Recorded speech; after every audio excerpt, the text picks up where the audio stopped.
Welcome to Improv for the Podcast. On this week's episode, I'm joined by Wendy, who will tell us all about her improvisational journey. We'll play a couple games and most importantly, learn how she improved her life. Let's hit it!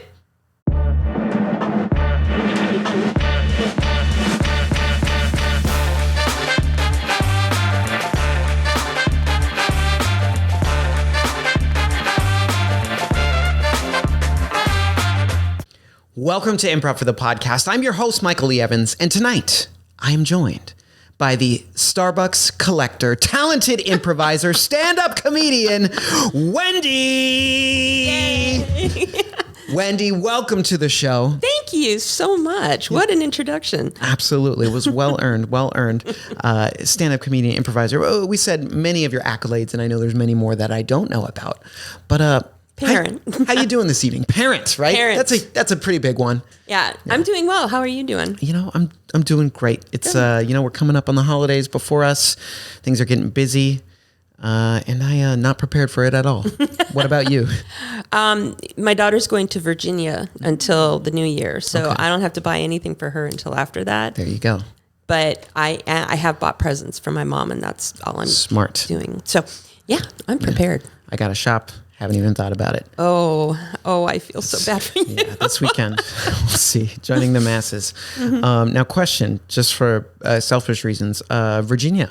Family in Virginia? She has family. Her dad's family is in Virginia. Yeah, my wife's from Virginia. That's Oh, why I was okay. like, from Fairfax County, kind of Nova area. Okay. See, all that. Yeah. I don't know what. Okay. I can't think of the area that they're in. I know it, but yeah. Yeah, that's the only part of Virginia I know too. So okay. yeah, I don't have family there, but well, I do Now. by marriage. Yeah. But I didn't grow up there. All right. Well, enough about Virginia. It's a good state and all. Virginia is for lovers, right? That's what the license plate says. But Wendy, we're here to talk about you tonight. So I want you to tell us. Just give us a little introduction. How do you know this old place here? This old IFTP. Oh, IFTP. When I decided I wanted to do an improv class, I looked for locations in my area. Didn't want to do anything professional, get in, professional's way while I was learning. But, and they were too expensive. But when I found IFTP, the expense wasn't the main reason I did it. It was because of the reviews. I mean, I think 5-star across the board. It's up there. Yeah. And I can see why, And so I signed up. Poor Matt. No, he's lucky to have you. But yeah, and I've been here since March, I think. Okay, since March. Yeah. That's amazing. You're coming up on a year then, pretty close. Yeah, pretty. Well, soon. almost pre-congratulations. You're almost there. Thank you. 1 year IFTP anniversary. Thank you. That's very exciting. Okay. Well, in a little bit, we're going to dig into your decision to join here a little more. But before we do, Wendy, we got to play some 3 things. Okay. All right. No, Bit's excited. It's 3 things. Yeah! 3 things. No, I know. All right. So you've played before, or you've heard about it before. I've heard about it before, All right. yes. Any questions before we begin? No. Nope. All right. Here we go. Okay. These are 3 things. Your first category, Wendy. Appetizers. Oh, appetizers. Oh my God. Okay, so Trader Joe's has these little puff pastries with hot dogs in them. 1. Great choice. Sorry. Oh, you're fine. Little fart noses. Then they're all Trader Joe's, so they also have the spinach artichoke dip, Excellent. and Two. they have the mini quiches. 3. Very nice. Next category. Authors. Oh God. Carrie Fisher. 1. Who else? I've been reading crap lately, so Lewis Carroll. 2. I love Alice in Wonderland, and I can't think of a third one because this is my problem when I do improv is because I can't think. Yeah. But probably okay. Bill Murray, Dan Aykroyd. No, Dan Aykroyd and Harold Ramis. They wrote Ghostbusters, and they're funny. They're not. It's not books, but they screenplay. are writers. Yeah. Screenplay. Yeah, I'll take it. Okay, 3. Very nice. All right. Last category for you, Wendy. Comedy films. Oh my God, dude. I'm a Mel Brooks fan. So Blazing Saddles. 1. And Young Frankenstein. 2. And there's a tie for 3. Can I do 2? Give me 2 more. Anti-Mame with Rosalind Russell. 3. And The Great Race with Natalie Wood and Tony Curtis. 4. These are 4 things. All right. Very nice. Very nice. So let's circle back real quick. Your appetizers. Trader Joe's is a store of appetizers. It is. Those are all great picks that you had there. Thank you. Yeah. Thank you. Yeah. I've eaten all of them. They're all very good. That I used to, in a different time, and by different time I mean I think when I was in college or a little after college, I would buy that spinach artichoke dip and eat that for a meal. Yeah. So good. My daughter and I have done that. Yeah. Because I don't cook, so. But hey, that dip is ready to go. It is. Just got to heat it up. It's and tasty. Get some bread or whatever.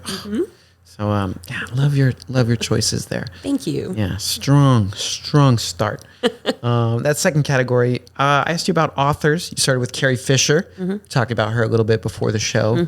I love her. Yeah, known screenwriter, author, actor. I mean, she's multi-talented. Comedian. Yeah. She had her own one-woman show that she did. Yeah. Yeah. And I just like her, like we were talking about before, we share a mental illness in common, bipolar, and the way she approaches it, she's open about it, or she was open about it. The way she approached it, she's won awards through mental health organizations and all of that. And she's my spirit animal, spirit guide. Absolutely. I mean, she's an inspiration, and yeah. She was a phenomenal woman. She was. She was cool. And her kid is pretty cool, too. Yeah. She did all right. Yeah. Yeah. I think she was a good mom. And her mom, what a family. I know. Yeah. Legacy there. Yeah, absolutely. So. Okay. So Carrie Fisher, strong start. You mentioned Lewis Carroll, Alice in Wonderland. Yeah. I kind of relate to the story, from childhood. And, again, the mental illness thing was strong in the story. Yeah. And, so Lewis Carroll. Yeah, absolutely. Yeah. He also wrote Through the Looking Glass, right? Yes. It was both. Okay. Yes, and the play, or not the play, the poem he wrote in one of them was The Jabberwocky. Right. Beware the Jabberwock, my son, something like that. Mm-hmm. Yeah. So. I haven't heard it for a while, but I remember reading it. Yeah. Right? So yeah, Beware the Jabberwock, my son. I got you there. Yeah, absolutely.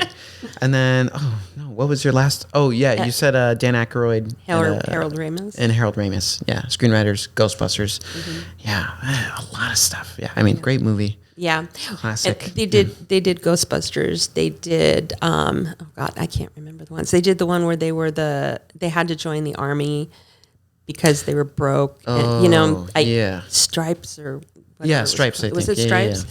And they did. There were a couple of other ones that were just hilarious. Yeah. So I don't know if Dan Aykroyd was in that. I think that was just the two. But yeah. Yeah. Did Harold Ramis do Honey, I Shrunk the Kid? No, that was. No, I'm getting him confused.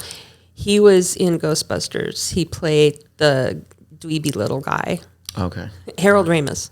Yeah, I'm getting my writers mixed up. Well, there are so many. Yeah. I should know better. All right. That's on me. I'll study later. All right. That last category. So I had you fill out our little information sheet, and I saw you put 2 Mel Brooks films in there, which I was like, all right, good taste right there. Thank you. So I had to ask you about comedy movies. You said, Blazing Saddles. Yep. Blazing Saddles. Yeah. Blazing Saddles. I've watched Blazing Saddles and Young Frankenstein so many times I can quote them. Yeah.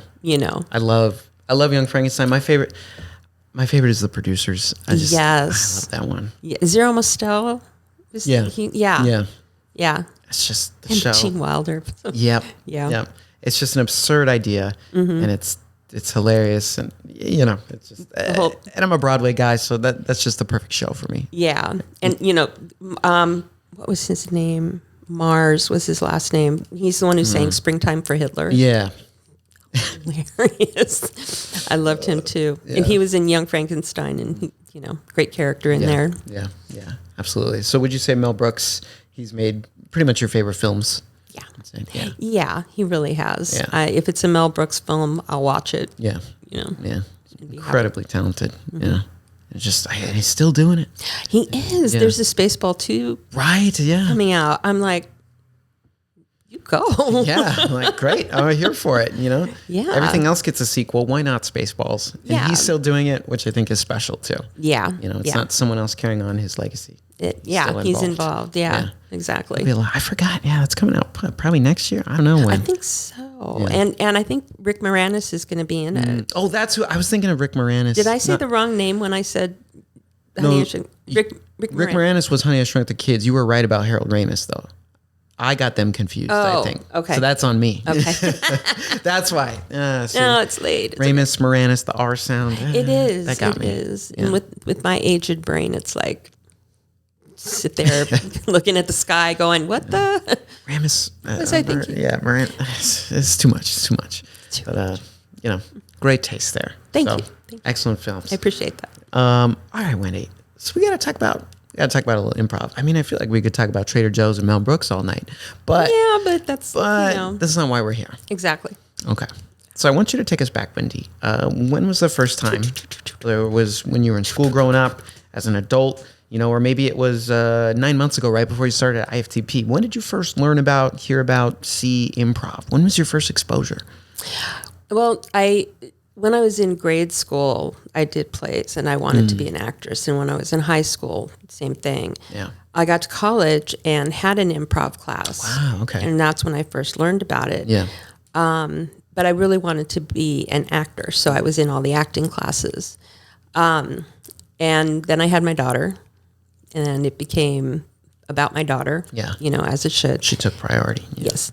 And when she moved out of the house, you know, she moved out 2 years ago. She's 33. No, she moved out 3 years ago. She was like, I got to get out of here. And I'm like, you got to go. You got to go. See ya. Yeah. So no empty nesting, but I was looking for something to do outside of, you know, because I'm kind of a homebody and I like to spend time alone. But home is great. Yeah. But it's not, I needed something social. Yeah. So I thought, okay, I don't want to take acting classes because we're in LA, you know, a bunch of professional actors, right? Taking classes. I didn't want to get, you know, in their way. And I thought, you know what, improv might be good. You know, I'll do that. And I spent like about 6 months looking for a place. And, you know, I saw other studios and other things and then hit on Improv for the People. And it really appealed to me. You know, that it was a beginning class and, you know, I thought, you know what, I'll take a month and see if I like it. Yeah. And I've been here ever since, you know, and so in my inimitable, I can't say the word style. And I know poor Matt, it was like December of last year that I started emailing and saying I'd really like to do this. But again, it always fell in my junk mail. Yeah. And I didn't know. So it wasn't until February that I caught it and went, you know, and emailed him. But I decided to take his class, you know, because I liked his face. Yeah. He's got a good face. I've seen his headshot. Yeah. Yeah, he does have a good face. So, and I've been so stoked ever since. I've been so happy. You know, it's had a nice, the social aspect has been amazing. Yeah, absolutely. You know, the class, and he fosters, in his classes, inclusivity and camaraderie and, you know, and he's the teacher. Yeah. So it's never, you know, and it's a really, really good social thing for me, you know, away from being the improv being good for me. Yeah. You know? Absolutely. So I love it. Yeah. All right. I want to take us back. Okay. So you have a background in theater, though. You know, you grew up doing shows, performing. Just, I want you to think about what were some of the favorite shows you did growing up, you know, in school and college, whenever that was. Yeah. I didn't do a lot of shows. Mostly they were like scenes. Okay. That we took out of class. Yeah. But mostly I did. I can't remember what it was called, where I played a male detective and I played, you know, I was the man, and It was in high school when I was still learning and still goofy and there was a play written by the teacher in one of the theater classes called I can't remember, but I played Sunbonnet. No, I played.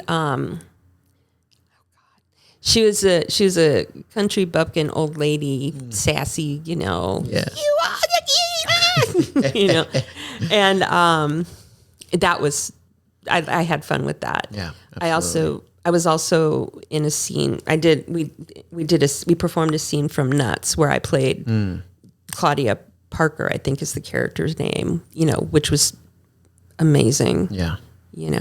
Just, oh my God. So much fun. Yeah, absolutely. Because I want to challenge you on something. Because, no, this is a good challenge. So you talked about acting classes here in LA. I was like, you got a background in it. You've done it before. You took classes, you did scenes and performances growing up. Like, don't think you could be in a class in LA if you wanted to be, Don't.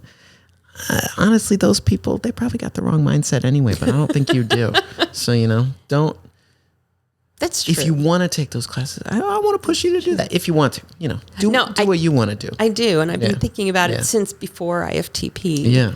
Yeah. And with the stand-up class, I got a taste for being back on stage. Yeah.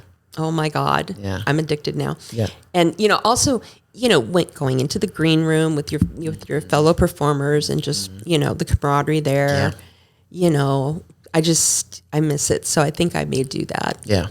It's something I want to do as well. And that, like, I did theater in school and growing up in college. And like, once you become an adult, that's a lot harder to do. Yes. And now it's been, it's been a while. It's been a while since like a play or something like that. I'd love to do one of those and just, I don't really know how to find that, but I'd love to. I know. So would I. Yeah. I mean, I would. And now being older and more mature and better in control of my illness, I would do so much better, because back in the day I was so distracted and so, I was all over the place, and it was really difficult. I didn't do good work some of the time, because I wasn't in a good place. Yeah. So I would like to do something now to see, where I'm at. Yeah. And I have the good fortune of being retired, so this is the time. Yeah, this is the time. Yeah. That's when you're already doing it, exploring these passions and these hobbies, right? Yeah. Getting back into the arts, whatever else that looks like. Yeah. And I'm really happy to be doing it through IFTP. Yeah, absolutely. Yeah. So because I've had some really bad teachers before. Yeah. And none of the teachers here are like that. They're all great. All of them? No. Teasing. Well, it's okay. You can say it. No. I know, right? No, I'm kidding. There's that one teacher, I heard. Teaches on Thursday nights. That's actually me. No. There's this guy. Yeah. Not good. Okay. So going back, so you wanted to get back into improv. You found this place online with a good reputation, a different model than the other studios, right? Kind of that month to month. Yes. You come in, you like Matt's face. This will do. What were your impressions like in that? Let's say that first month of classes. Were you kind of hesitant to come in? Were you like, you'd wait to get up on stage, or were you just like, you know what, I'm here, I'm gonna do it, I'm all in? I have a whole thing about how improv has helped me on a certain level. Yeah. So, and it has to do with moving, getting up and getting outside. So it did take me a while to stand up and, okay, next, look around. Is anybody else going to go up? But now I'm a little bit, I'm a lot more outgoing, getting up and doing stuff. When I was raised by a really strict German family, and, the whole manic depression started when I was 9, and there was no box to think out of. I had no box, no filter, no nothing. And I was always told to, think before you speak. Don't speak, don't say crazy things. Don't do this, don't do that. Yeah. And it's been like that my whole life. But when I started with improv, it goes against that. It's total opposite. It is, and it's so freeing. Yeah. You know, I'm still way behind learning how to do it, but I am learning how to do it, and it's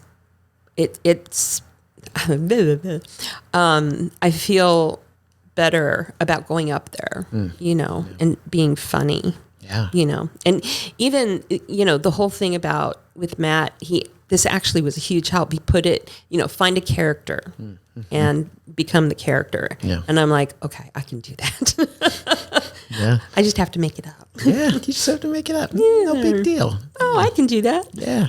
Yeah. And I think too, like some of those things that you mentioned, like the environment that you were raised in, right? It takes time to kind of unlearn those things or feel like you're allowed to do the opposite of that. Yes. You know, and I think improv for most people, I know myself included. Yeah. These are the way you can be when doing improv is different than how you can be anywhere else. You know, it is. Yeah. It is. At work, in line, you know, wherever you are. And it's counterintuitive. Yeah. However, I've gotten to the age where I don't care anymore. I think that's good. You know, I really don't give a fuck. Don't give a fuck. Yeah. I don't, you know, I have no more fucks to give. Good. Used them all when I was younger. Yeah. My garden's dead. So, you know, we're good. Yeah. And so it helps me, like in life, I don't give a shit either. Yeah. And I'm kind of myself now, which scares people. Yeah. You know, people don't expect it, but I have the cover of an old woman being able to say, you know what, I'm too old to care. Yeah. You know. And so the improv is helping loosen me up a little bit, you know, but I still have to watch what I say to people. Yeah, we still have to go out, you know, out in public every now and then. Yeah. I have to be fit for human consumption sometimes. Yeah, sometimes. That's annoying. Yeah, I know. But yeah. But hey, come here. Yes. Yeah. This is my sanctuary. Different thing. Yeah. And yeah, this is my, you know, and the improv has been huge. Yeah. There's also, I know there's an acting adjunct that I want to explore. Yeah. You know, and the stand-up was amazing. You know, I'm going to do that next month again. Yeah. So yeah. So let's talk about that. So you just did back in November, right? So just last month, you completed Matt's stand-up course through Stand Up for the People. Yes, right? I did. And had you done stand-up at all before that?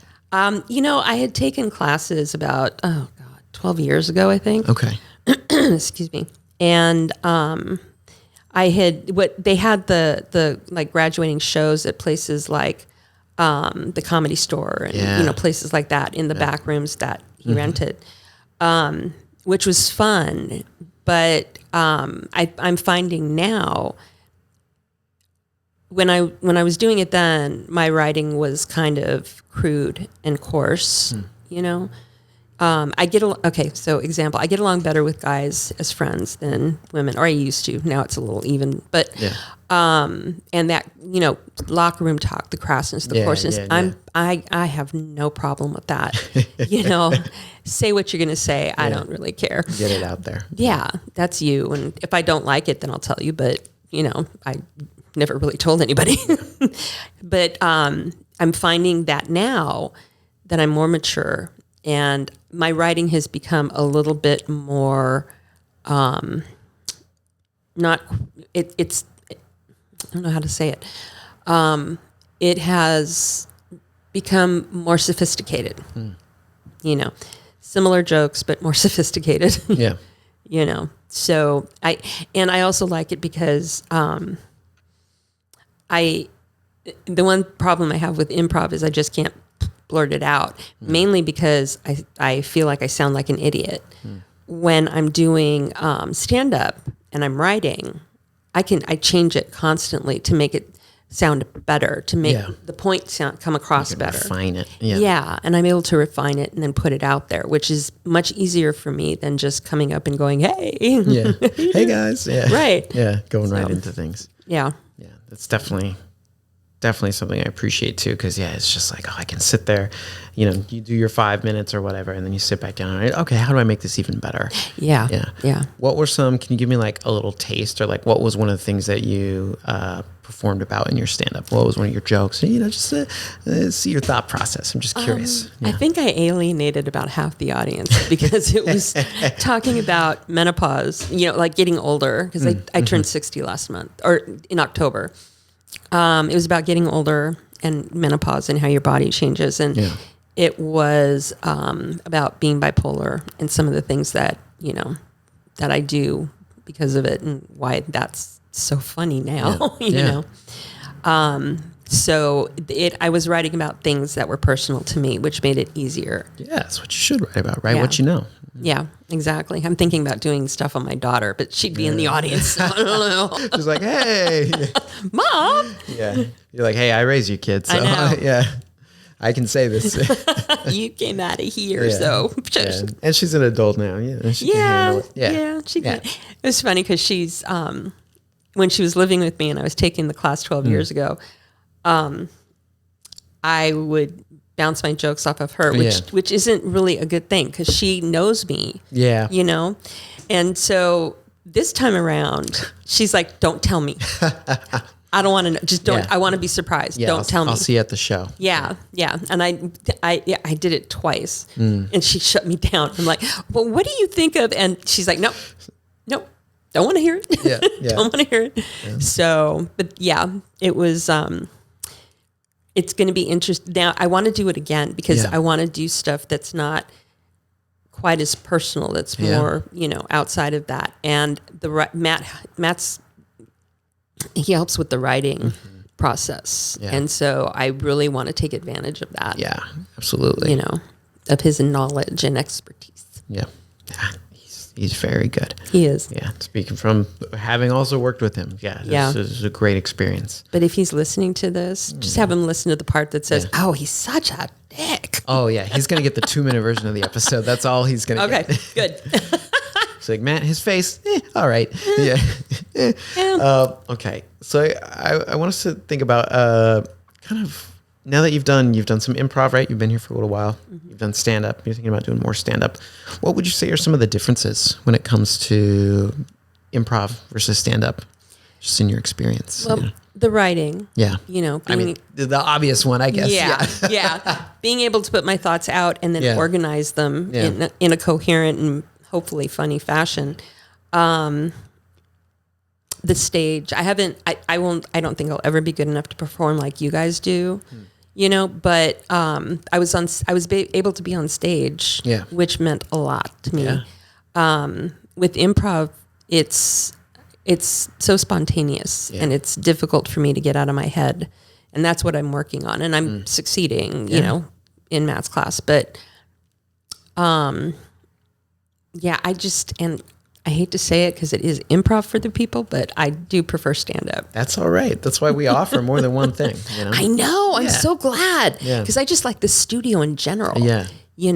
And just how everybody, not just Matt, but everybody fosters that community and, that spirit. Yeah. There's a sense of connectedness and there's a culture here. Yes. And no matter whose class you're in, elements of that carry over. Yeah. Definitely. Yeah. Okay. And I think it's okay to say that. You can like one thing more than the other, and that's not bad. That's true. That's true. Yeah. If we all liked improv, it's not as interesting. That's cool, but, boring. Yeah, it'd be a little boring. Yeah, and I'm really hoping to be able to take the acting workshop. Yeah, that's really great as well. Have you met Kevin? I haven't. Okay. Yeah, he's the acting teacher. He's a really cool guy. I had him on here a while ago, but good conversation with him, and I know I've got to see him teach a little bit. It's very cool. I'll have to listen to that podcast. Yeah, Kevin Young, that's his name. Okay. So that was maybe 30 episodes ago. I can't remember. Yeah, but he was here. He was in this room. They're all melding together. Oh my god. Yeah, they really do. Besides the last maybe 4 or 5, and then it's just you were on at some point. That's how it goes, though. So taking it back to improv class with Matt, what are some ways you think you've seen yourself grow as an improviser from when you started as compared to now? Well, I've become more comfortable with, I'm so bad at putting words together on the spot. I've become more comfortable with being up in front of people and just not having something prepared. That's one thing. and just thinking of things off the top of my head. And I'm learning because Matt teaches. Yeah. You know, it's not get up there and play. Oh, yay, let's go. Let's leave. You know, he teaches. He stops. We all learn from whatever's going on, you know. And so I am learning, and I have become more outgoing in the class, you know. And having the people, I'm kind of I don't know.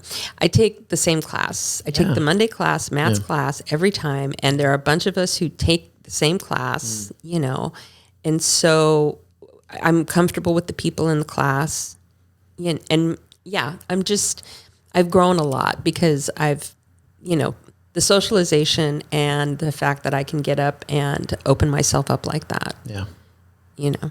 Yeah. And I think it's an interesting point you made talking about like Matt teaching, because I've done classes where, and I know this is something, I think it's unique to IFTP. In my experience, it is where, right, like, you know, two people get up, you do a scene, then just the teacher says something and then they go sit down. And it's like, oh, okay. Or I've had teachers say, well, if I was in this is what I would have done. Yes. And then that's it. Yes. And then it's like, cool, I'm not you, but. Matt doesn't do that. Yeah. He said, you know, I'm not going to tell you what to say or do.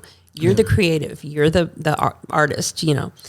And what I really liked about him teaching the stand-up, because it was very different from the improv, in that he said, you know, I'm the teacher, so I'm the one. We're not going to open this up to you guys to critique or whatever. He says, I'm the teacher, so I'm going to give you some pointers, and that's it.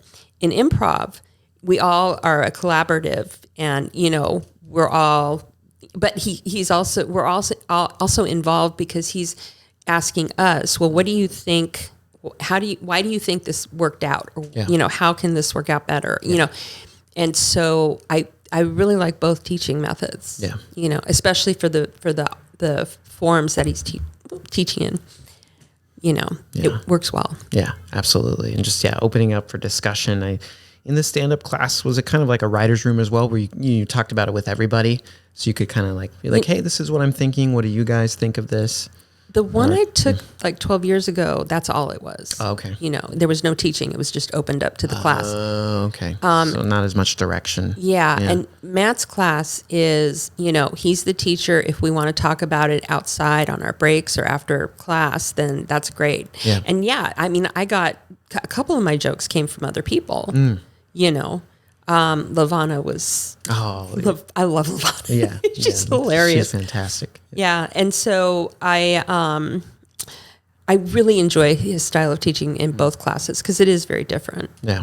You know? Yeah. And he has great suggestions. Yeah, he does. He's just got strong instincts. Yeah. Sometimes that's what you need. It's like, this is the thing I want to talk about. It's funny, but I just, you know, sometimes you just need a little push in one way, or just, I didn't think of that angle. Let's do that. Yeah. It was something that, I mean, and one of them I didn't think would be funny, but I did it anyway because Matt suggested it. And sure enough, I got a big laugh at the end, you know? So for me, that's, I would have never put that in if he had not said, you know, it's funny, you know, do what you're going to do, but I think it's funny. They think it's funny.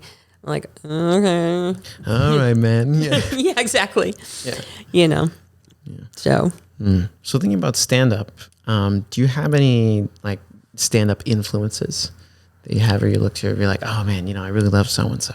Robin Williams is a huge influence. Yeah, I mean, I love, and he was so quick and he was so witty, and but he was always on, you know, which must have been so hard. Yeah, you know. Also, oh God, what's his name?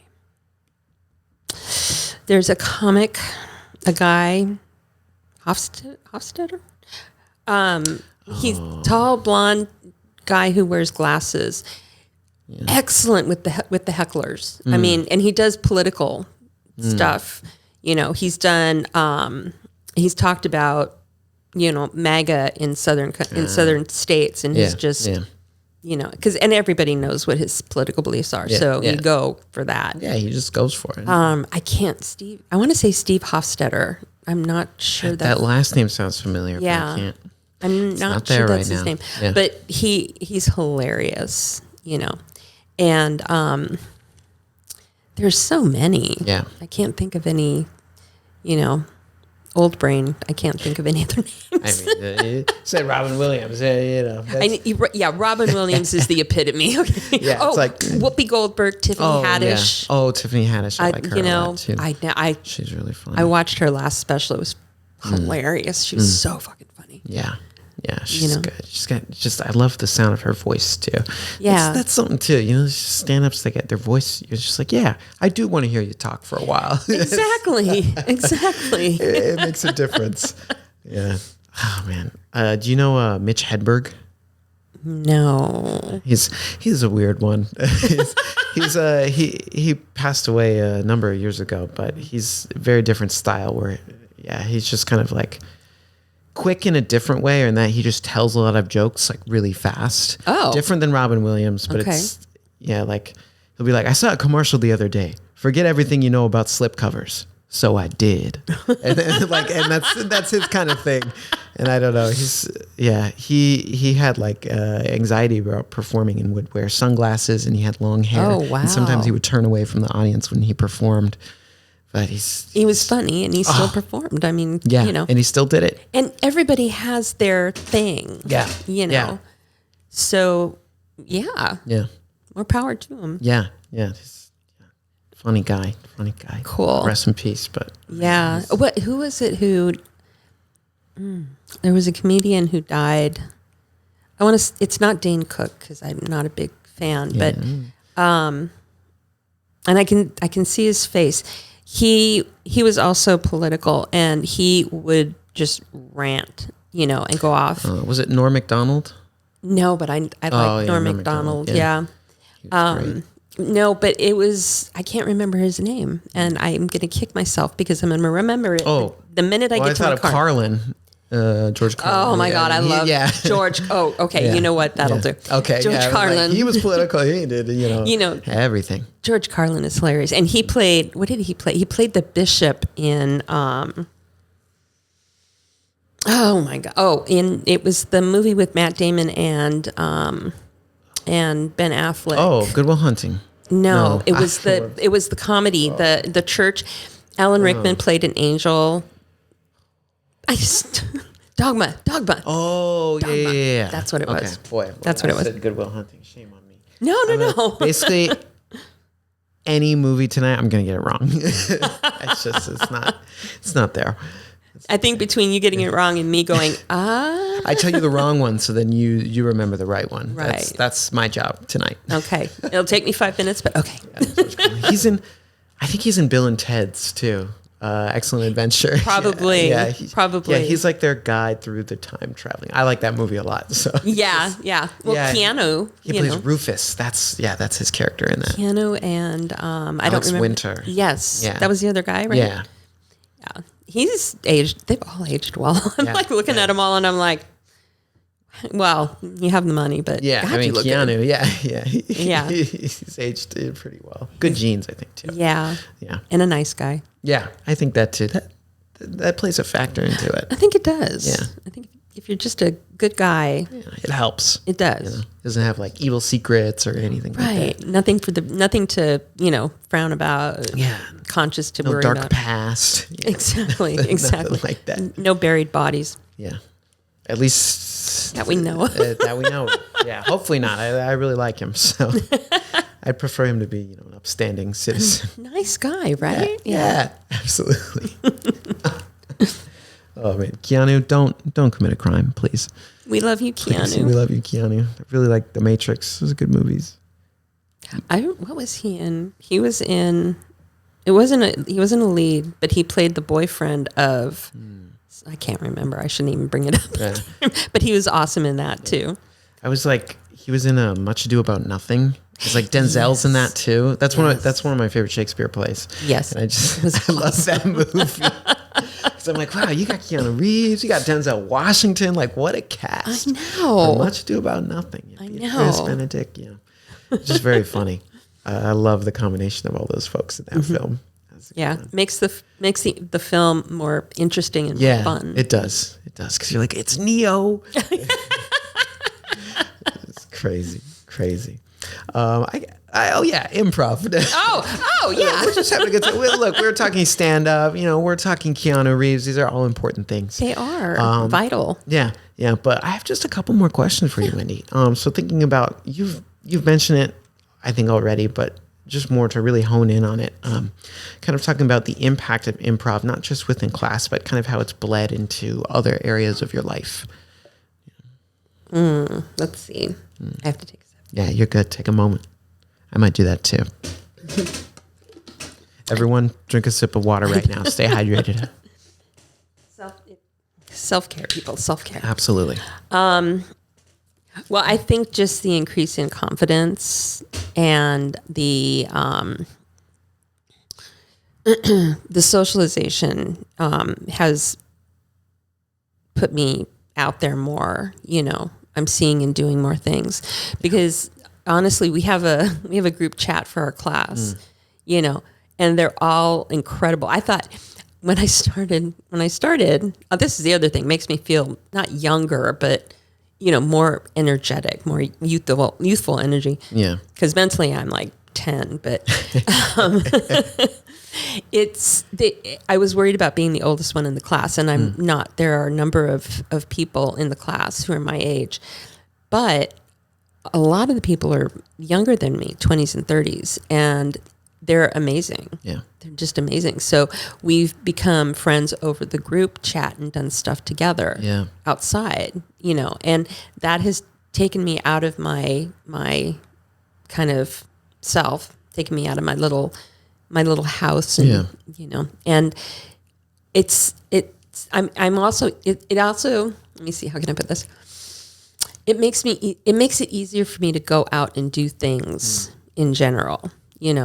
I don't want to go to the market today. I don't want to deal with people. Yeah. Okay. But you know what? I gotta get up. I gotta deal with people. I gotta get my Starbucks. Yeah. It's part of living. It is. So it has done a lot for me in my life. It's hard for me to explain what it is because you don't know my whole story. Yeah, but sure.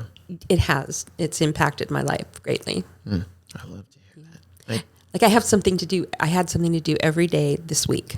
Wow. And I never have that. That's great. Usually when my mom calls me and says, "Do you want to get together?" I'm like, "Oh yeah, when do you want to do it?" I'm free. No. Not this week. Not this week.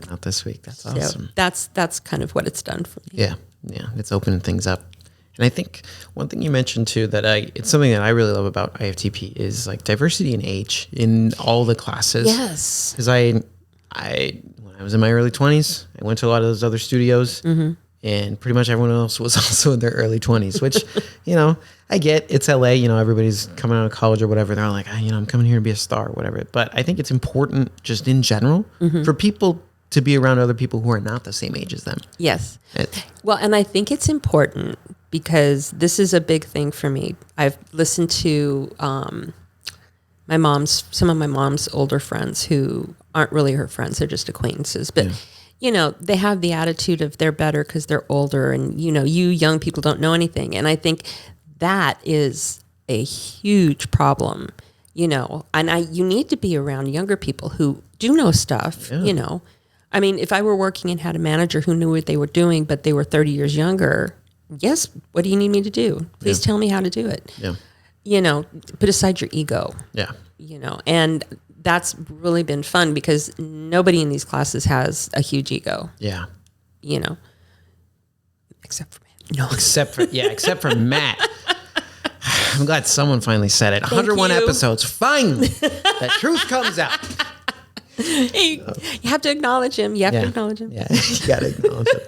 No, but I think it's a really good point. It's like there's always something to be learned from someone who is older or younger than you, and that's important, right? And I think in improv too, one thing I love about that is like so many times your improv is focused off what you know, right? I come into a scene full of cultural references that I have, which might be different than ones that you have, but that's half the fun of it is what each of us brings to the table, and we never know what's going to come out, and it makes for a more interesting scene. It does, and your responses to what that person brings. Yeah, I think that's important, and that's what gives it the interest. That's what makes it go, or that's part of it. So I agree. I think that there's, and people younger, you whippersnappers, younger people are in the world now, and they've created, this world has been created by them and for them. Yeah. My world was created by me and for me, and that's all I know. So I go forward, but you need to learn what the world is, now, so you can survive in it. Yeah. And you can't learn that from someone who's in their 70s or 80s, because they don't know. Yeah. My daughter knows, but even she doesn't know. I think she's millennial, so she's not Gen X, or Gen Z. I'm sorry. I'm Gen X. Yeah. So it's important to, and it's just a thing where, we're all people. Yeah. Regardless of age, color, gender, sexual preferences, which are nobody's business, but, so that makes life good and interesting. Yeah. I think that's a good perspective. Yeah. Yeah. And, I think I can relate to your daughter. I'm a millennial as well, but I already feel like I'm like, this Right? is Gen Z. I don't know what's going on over there. But What are they doing? Yeah, there's already a shift. You see a commercial and you're like, it's not for me. Exactly. And now the shift kind of the crevasse widens because that's not for me is now. What are they talking about? Yeah. What the hell? Gosh, what is that? What the hell? Yeah. So. And that's just how it goes. It is. Oh, yeah. That's just life. Yeah. And now there's whoever, political. I won't get political. Yeah. Because I get pissed, but. Sure. It's, younger people are the ones who have to live in this world. Yeah. I'm probably out of here in about 20 years, so I don't have to survive in a world. So those ripple effects, yeah. Yeah, and they do. So you need to, they're creating their own livability, their own, world that they can live in and survive in based on what they know. I'm just kind of talking out of my ass here.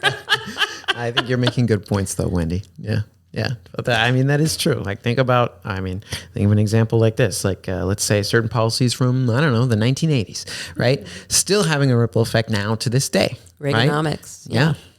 It's still playing a factor, and that's going to be the same for whatever policies are going on. I don't know, now.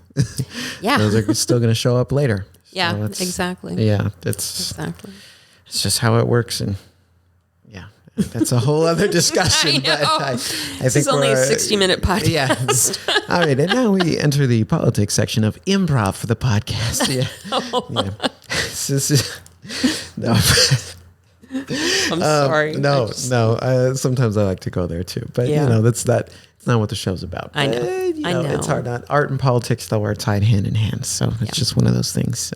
Art has an important place with politics. Yes, so. I agree. Yeah. Art has an important place in everything. Yeah, that's true. And it's something that we need to keep around as a tool, both for kids to learn to express themselves and to protect themselves and to get the word out there. Yeah, exactly. Yeah, exactly. Yeah, so we'll leave it at that. All right, but okay.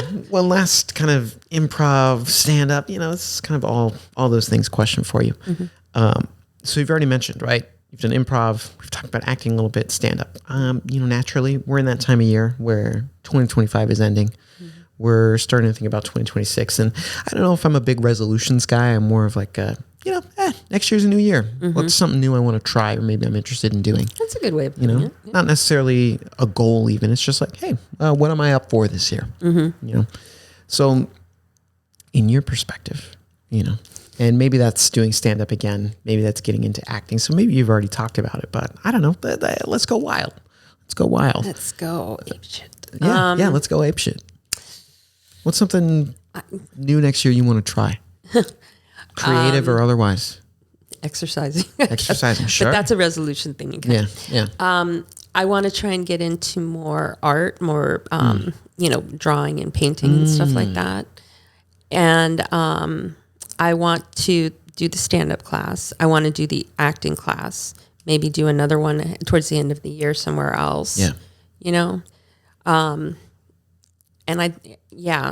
I think that's pretty much where I'm at now with what I haven't even thought about it.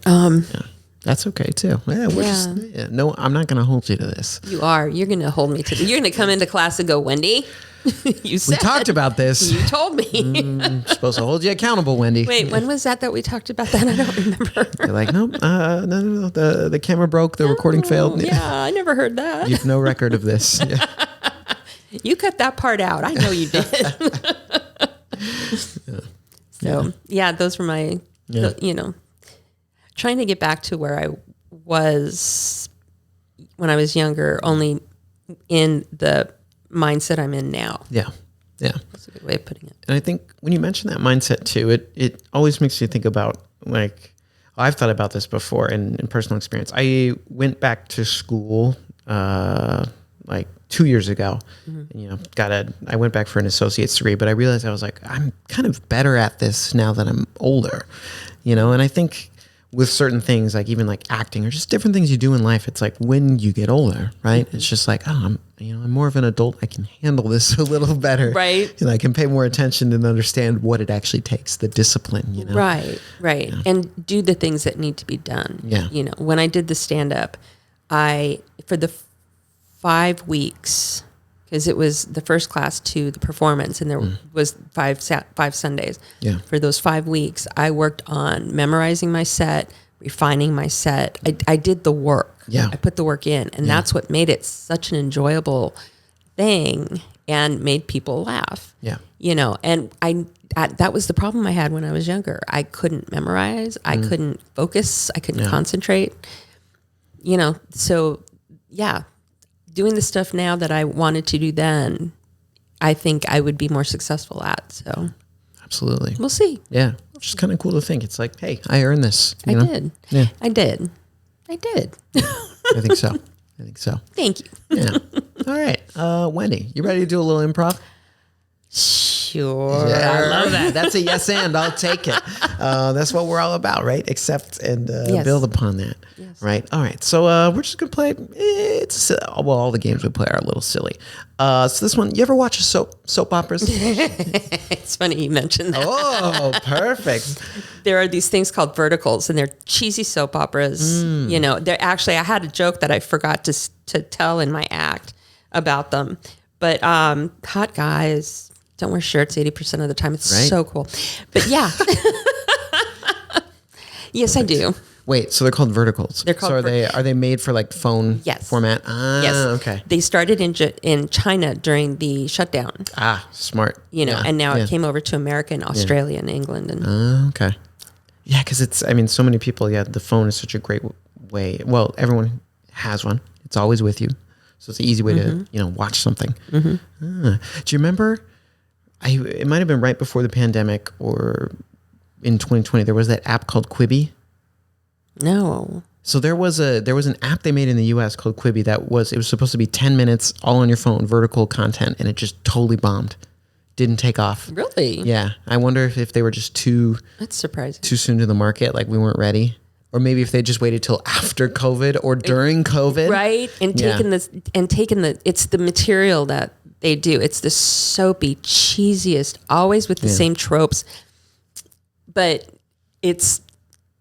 there are certain ones, I actually watch them for the actors, because there are certain actors who, number one, are really hot. That doesn't hurt. Yeah. And number two are, they're pretty good. They're restricted because they have to be cheesy. Yeah. Yeah. But, so yeah, short answer, yes, I watch them. Okay, absolutely. Sometimes. Yeah, now I'm wondering, man, Quibi, man, they just really missed Quibi, Yeah, it's QIBI. It was short for Quick Bites. Yeah, oh, okay. Yeah, and they just, they That's really too bad. missed. That is too bad. Because it's funny. It seems like if they had just, a couple years, and then they would have been fine. They'd have been there are like a million channels that have these verticals on them, and they could have been another one. Yeah, it was a whole, my friend would always joke. He's like, I got a Quibi tattoo and nobody knows what it means. He's like, it was my favorite streaming service. And it was just, and then it was gone. Yeah, they were just too soon in the market. That's funny, though. That's how it goes sometimes. All right. So back to this game, though. Okay. So this game is just called Soap Series. And how it works, I'm just going to give us the name of a soap opera, and we're Okay. going to perform a scene from that soap opera. Okay. And that's it. Very Okay. simple. And then, I'll say lights up, and then I'll just black us out when we're done. Okay. Yeah. So the name of the soap opera we're on, I found a soap opera name generator online. Oh my God. Not even AI, one of those websites that's just like, Yeah. it's before AI. This is what we used to use online. So the name of our soap opera, Nurses of Wyndham. Nurses of Wyndham. Nurses of Wyndham. Okay. Yeah. Kind of an odd one. Okay. It's like that hotel. No, I actually stayed in a Wyndham once. See? Yeah, there you go. I was like, all right. So Nurses of Wyndham. This is a scene from Nurses of Wyndham, the hit soap opera Vertical, let's say. And let's check it out. Lights up. Okay. What's that you're looking at? Don't tell the boss, but sometimes I just like to put random liquids in the syringes and spray them across the room. Do you put a target on the wall and try and hit it? Well, it's actually just the patients passing by. Just a little spray. Oh, who know? You know what? If you get it in their mouth, depending on what it is, if you get it in their mouth, you could, I don't know, cure them or kill them. Cure or kill. A game. A game.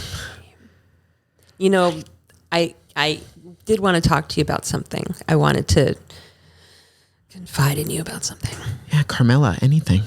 You know what, Jack? I have been having an affair with Dr. Hastings. No. I have. And I don't know what to do. He's married and he won't leave his wife from me. And that's why you've been working on those double shifts. Yes. I mean, Just so I could be around him. Oh, Jack, I love him. I love him. Carmela, while I do believe in the sanctity of marriage, I also believe that you deserve to be happy. And if he makes you happy, I think you need to speak with him about, leaving his wife. You deserve it. You know what I do, and I have to tell him. There's something else I have to tell him. I'm pregnant with his sextuplets. Oh, Tuplets. tuplets. Sextuplets. That's a medical miracle. I know. You are a wonder. Thank you. You are a wonder. you. I I just have to find a way to get him away from his wife.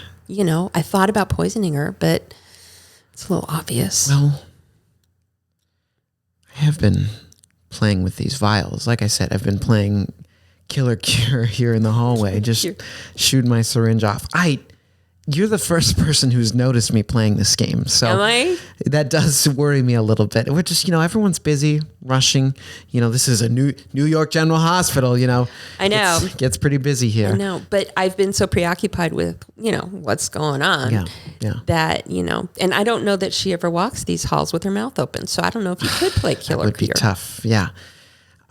Here's what I think you should do. Okay. We got to take a look at the doctor's calendar. He keeps it on his desk. He's a pen and paper kind of guy. Mm-hmm. We just got to find when he's going to dinner next with his wife. I'll help you. Will you? Yeah. And, thank you. Sextuplets is it's an incredible feat. And honestly, I just want to see that play out. So, as a medically inclined person, a nurse. Right?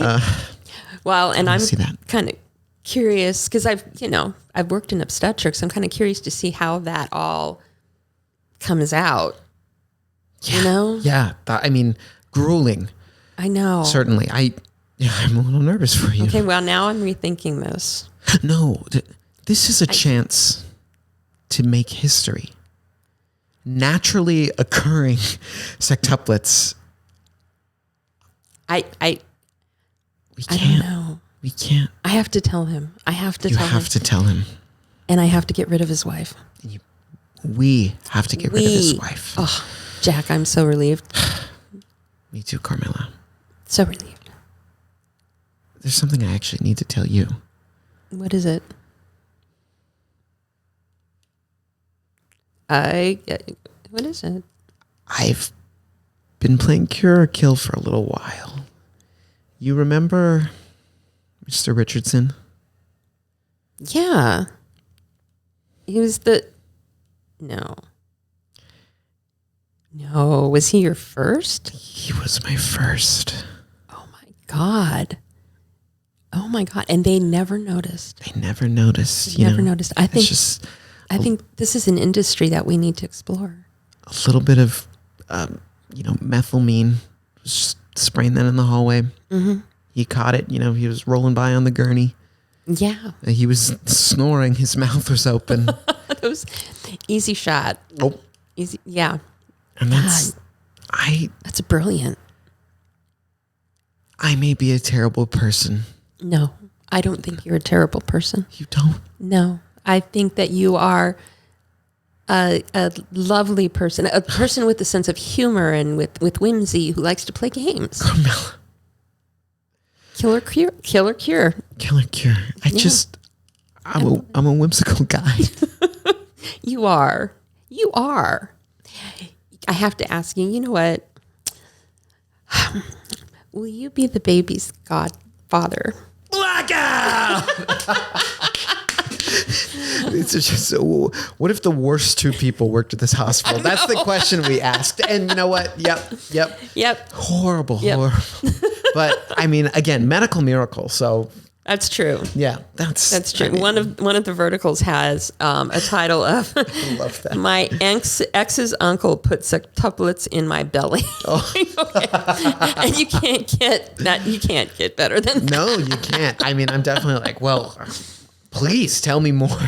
I got to know about this. Right? Okay, I might have some plans later. Later tonight, once I get home. Sit down, grab the phone, see what's going on these verticals. Yes. You gotta check it out, Yes. I actually watch them because I don't watch, well, I do watch them often, but I don't pay for them. I watch the ads and I watch them because I talk back to them. Yeah. Because they do the stupidest. Their main thing is no communication. So, one of them doesn't tell the bad guy that she's the wife of the CEO and there's always a CEO, billionaire, uncle, whatever, and I laugh at them. One of them I can't remember the line, but it was one with young people in it. And this one person said the funniest thing, and I just laughed out loud. I mean, I literally threw my head back, laughed out loud for about 5 minutes because it was so corny and it was so stupid. Yeah. So that's it. I mean, I'm kind of sold. I'm definitely interested. I think we need stuff like that. Yeah, it's good. It's fun. It's brainless. enjoyable. Yeah, that's important. Yeah, eye candy. Yeah. Hey, can't hurt too. If you're gonna look at something, at least let it be nice. Right. Yeah. Right. Yeah. That's what eyes are for. That's what abs are for. That's what abs are for. Yeah, fair enough. All right, Wendy, before we conclude tonight's episode, any last words you want to leave us with on life, on improv, on verticals, anything at all? Well, okay, so we're talking about young people, right? Sure. So I guess I have advice for young people, but try everything and do what makes you happy. Yeah. That's my advice. Yeah. And that's both simple and incredibly difficult advice at the same time. Yes. Yeah. And I didn't do it. So I shouldn't be. Yeah. But in my experience, my 60 years of experience. So but that's it. Yeah. I mean, I can't put it better than that. Right. Well, thank you so much to Wendy for coming on the show and sharing with me about everything from Mel Brooks to Trader Joe's appetizers and basically everything in between there. As always, we'll be back next week with another episode of Improv for the Podcast. But until then, we'll see you next time. Bye. Improv for the Podcast was created by Matt Moore and Michael Lee Evans. Edited and produced by Michael Lee Evans. And finally, presented by Improv for the People. Interested in more IFTP? You can visit us at improvforthepeople.com or on our socials, such as Instagram, TikTok, Twitter, and YouTube. Remember, new episodes are released weekly. Thank you for listening. We'll see you next time.